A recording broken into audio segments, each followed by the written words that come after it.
Imagine returning from a trip, gifts in hand, and suddenly being slapped with a fine of $5,000. Could that happen to you? Today on 2230, we uncover the story of a female traveler who faced exactly that after failing to declare her shopping haul from a business trip in London.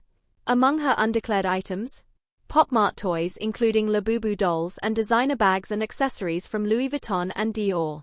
What led to this hefty fine?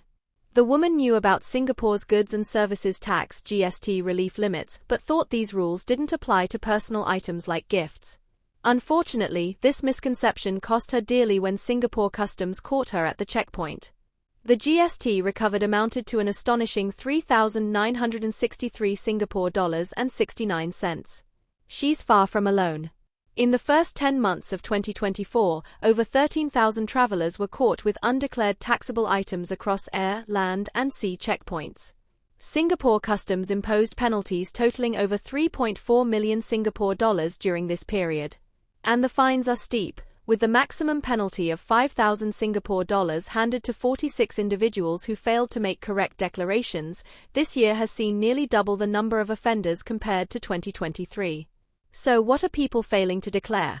Well, it turns out the violations are pretty varied, from commercial goods like renovation materials and machinery parts to apparel, accessories, health products, food, and even cigarettes and alcohol that exceed duty-free limits. With Singapore Customs working closely with the Immigration and Checkpoints Authority (ICA) to monitor these violations, there's no escaping the rules. All goods, even those you've paid tax on overseas, are subject to GST once you enter Singapore. And if you're caught trying to evade customs duty, the penalties are severe, fines up to 20 times the amount of evaded duty and GST, or even 2 years of jail time. But here's the good news, you can avoid all this trouble by making an advance declaration and payment for any dutiable goods before you arrive, up to 3 days early using the Customs at SG web application.